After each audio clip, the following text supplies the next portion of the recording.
vi outro anjo voar pelo meio do céu, tendo consigo o Evangelho eterno, para o proclamar aos que habitam sobre a terra, e a toda nação, e tribo, língua e povos, dizendo com grande voz: temei a Deus e dai-lhe glória, pois é vinda a hora do seu juízo.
O que quer dizer essa mensagem?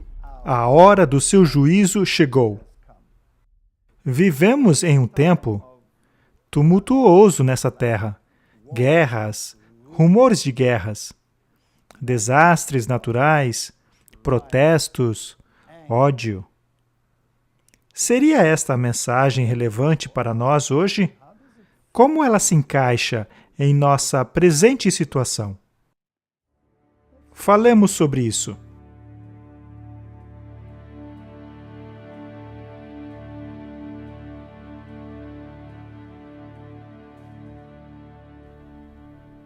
Que caráter nós vemos em Deus? Que caráter vemos na criação? Adorai aquele que fez os céus, a terra, o mar e as fontes das águas. Nós temos a oportunidade de ver a maravilha da criação. Veja como ela não é egoísta. Ela dá a fim de receber. Quando eu expiro dióxido de carbono. E as plantas absorvem meu dióxido de carbono, que me dão não apenas o dom do alimento, mas também do oxigênio para a minha próxima respiração. É um ciclo de dar e receber. É uma simbiose, uma harmonia. E isso nos revela algo a respeito do caráter de Deus. Quando olho para as delicadas flores, com suas magníficas cores e simetrias, elas me revelam um Deus rude ou um Deus gentil, com o toque da delicadeza? Veja os insetos do mundo. Sim, é claro que há coisas que nos lembram do problema do pecado. Mas ao olharmos o mundo através do óculos da fé, vejo as reminiscências de uma perfeita criação, de uma perfeita harmonia. Vejo um Deus gentil, manso e amável, para quem a beleza importa mais do que a ira, para quem a vida e toda a sua beleza é mais importante do que a fúria e a destruição. Sim, eu vejo as consequências do pecado no reino animal. Eu vejo o ciclo da morte e destruição. Mas eu também vejo a delicadeza no olhar de um animal. e até mesmo os animais que têm a capacidade de matar. Ao observá-los no momento apropriado, também vemos a manifestação do amor e da beleza. A criação está repleta das manifestações e da benevolência de Deus. Adorai aquele que criou. Você crê nisso? Sem fé é impossível agradar a Deus. A fé é a substância das coisas que se esperam, a evidência daquilo que não se vê. Tudo que não provém de fé, diz a Bíblia, é pecado. Do pecado, diz Jesus, porque não creem em mim.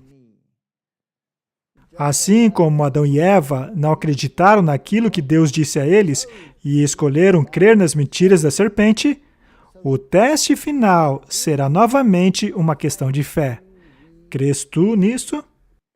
Mas isso inclui Gênesis capítulo 2? No início, Deus criou os céus e a terra. É necessário termos fé num Deus Criador que alega ter criado a terra em 6 dias literais? Hoje em dia, isto é considerado fundamentalismo e é abominável, de acordo com alguns.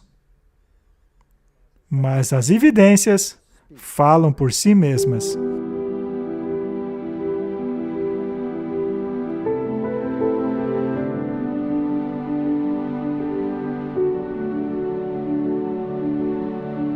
No princípio, Deus criou os céus e a terra.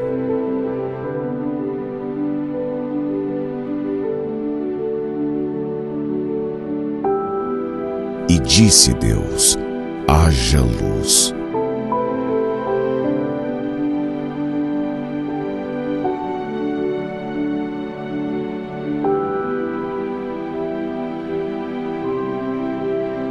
Haja uma expansão no meio das águas, e haja separação entre águas e águas.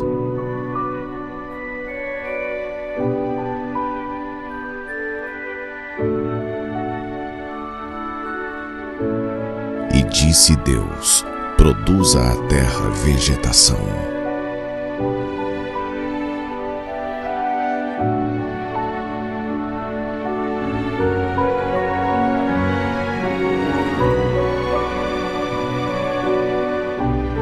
Haja luminares no firmamento do céu para separar o dia da noite.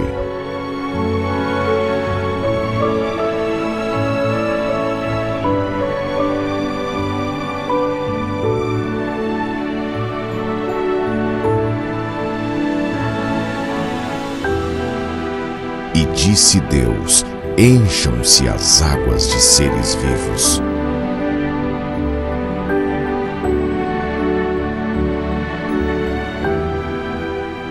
E voem as aves sobre a face da expansão dos céus.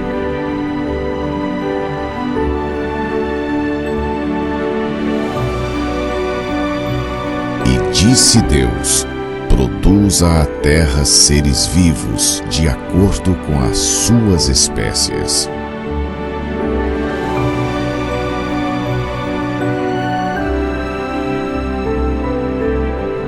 Então disse Deus: façamos o homem à nossa imagem, conforme a nossa semelhança.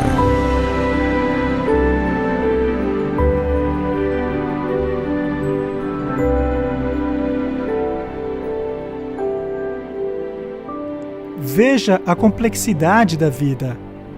Essa complexidade irredutível nos mostra que a palavra de Deus é confiável. Deus viu tudo o que havia feito, e eis que era muito bom. Então segue o segundo anjo. Este anjo é fascinante.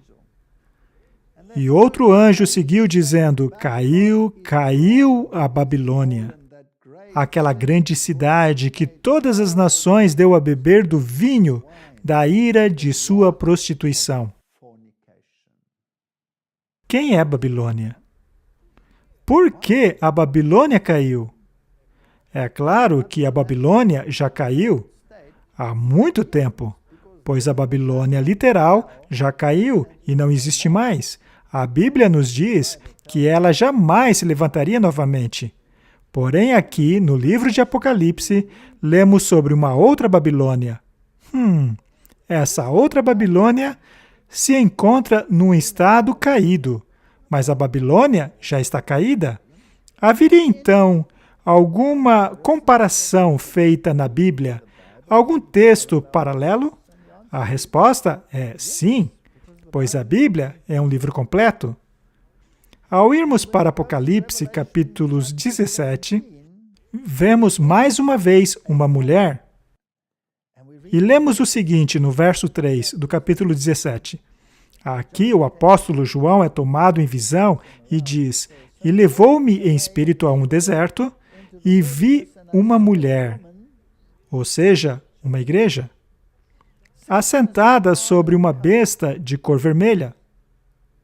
Esta é uma descrição do poder político incorporado no dragão, aquele que controla os assuntos da humanidade na esfera secular, cheia de nomes e de blasfêmia. Temos mais uma vez aí a blasfêmia, fazendo uma associação à besta de Apocalipse 13, e que também encontramos no chifre pequeno de Daniel, capítulo 7.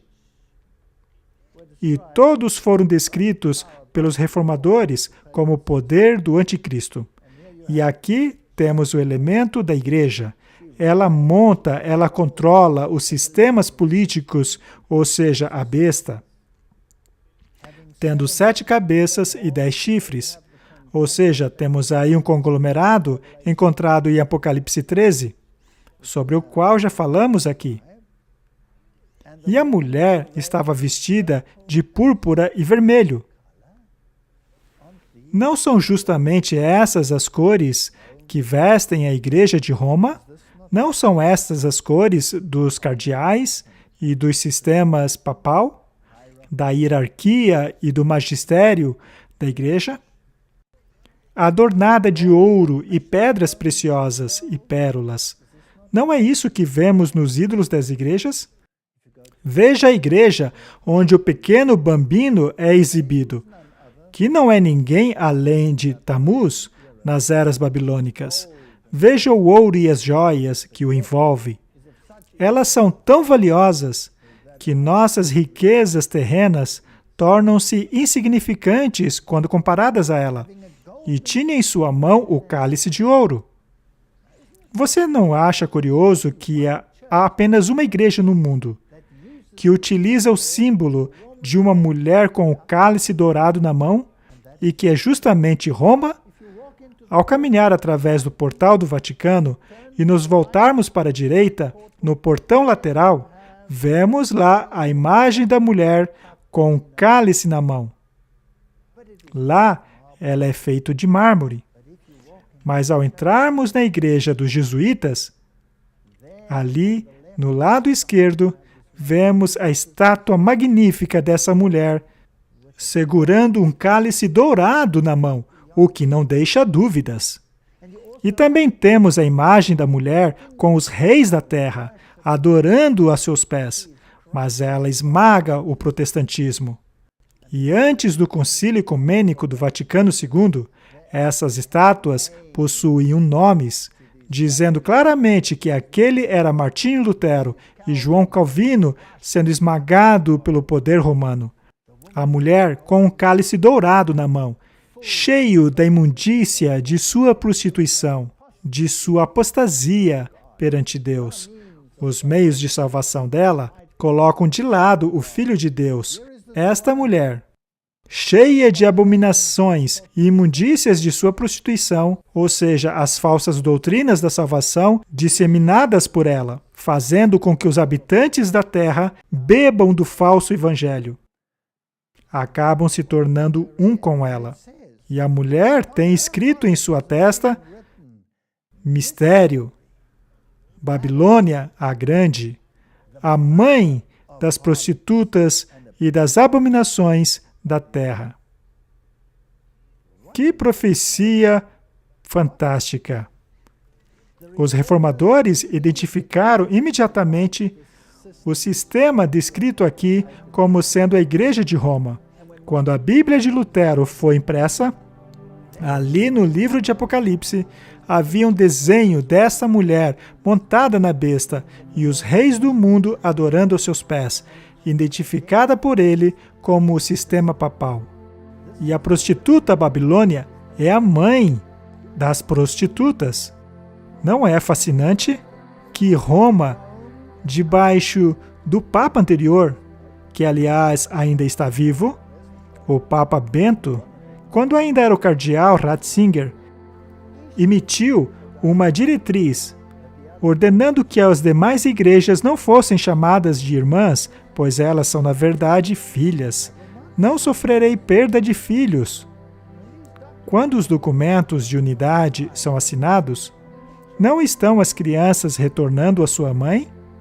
E quando as crianças retornam à mãe, aceitando a hierarquia e a estrutura da sucessão apostólica, que, aliás, era rejeitada pelos reformadores, eles não estão se tornando parte do sistema de Babilônia? Roma sempre esteve em uma condição caída, e o sistema do dragão, ou seja, o espiritismo, que promete a salvação mesmo no pecado, e a vida eterna apesar do pecado, por meio da reencarnação, sempre foi um sistema caído. Mas aqui, infelizmente, há um outro elemento de Babilônia. São as filhas voltando à mãe. Quando lemos em Apocalipse, capítulo 14, e seguiu-se um outro anjo dizendo: caiu a Babilônia, caiu a grande cidade. Existe apenas uma igreja aclamada como cidade, que é Roma, pois ela fez todas as nações beberem do vinho da fúria da sua prostituição. O padrão da justiça no mundo hoje não é a palavra de Deus.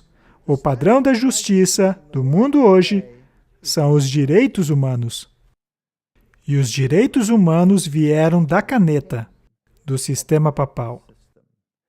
Encíclica após encíclica, foram formando os direitos humanos que temos no mundo hoje em dia.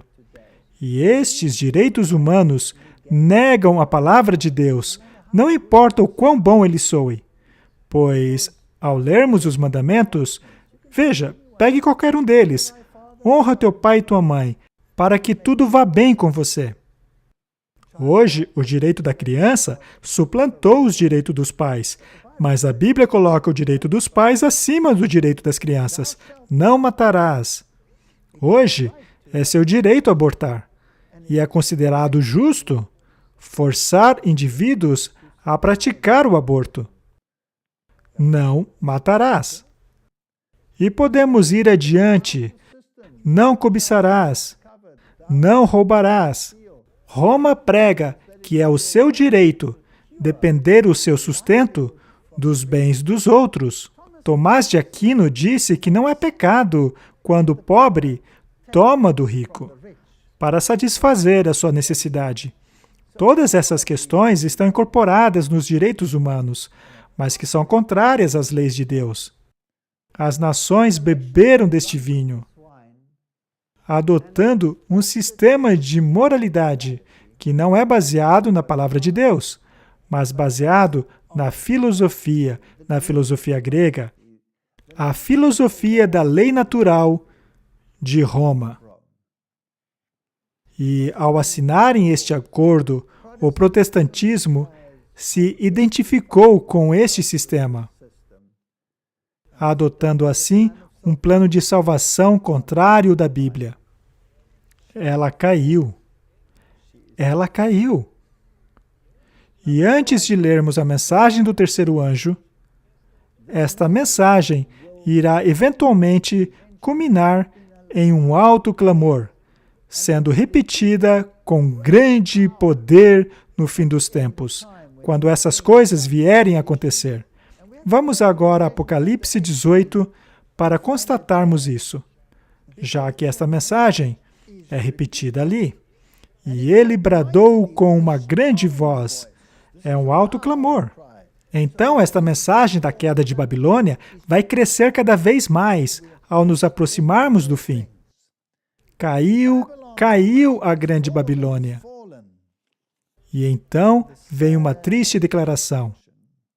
Ela tornou-se morada de demônios, o covil de todo espírito imundo, esconderijo de toda ave imunda e odiável. Pois todas as nações beberam do vinho da ira de sua prostituição. Esta é uma repetição da segunda mensagem angélica. E continua dizendo, e os reis da terra se prostituíram com ela. Portanto, os sistemas políticos se alinharam com a filosofia de Roma. Aquilo que aconteceu na Idade Média, quando Roma reinou soberana, acontecerá novamente. E os mercadores da terra se enriqueceram com a abundância de suas delícias. Hoje nós sabemos que Roma controla os sistemas financeiros de todo o mundo. É através dos Cavaleiros de Malta e dos Jesuítas, que são donos do sistema bancário do mundo, que eles controlam as economias do mundo. E ouvi uma outra grande voz do céu dizendo, sai dela, povo meu, para que não sejas participantes dos seus pecados e para que não incorras em suas pragas. Esta é a última punição de Deus. Quando as pragas caírem, será o tempo em que o povo de Deus será aliviado da escravidão do pecado e levado para a Canaã celestial, da mesma maneira como quando as pragas caíram no Egito, o povo de Deus foi libertado fisicamente da escravidão e retirados do Egito, em direção a Canaã. Portanto, essas questões são muito importantes. Se tornaram casa de demônios. E por quê? Porque o dragão deu poder à besta. E a filosofia do dragão está ali naquele cálice. E se esta filosofia se torna a mesma filosofia das igrejas que uma vez representaram a Cristo e sua salvação, então elas caíram, tendo nós então que nos separarmos dela. Mas qual será o motivo que levará a essa separação? Qual será o motivo final?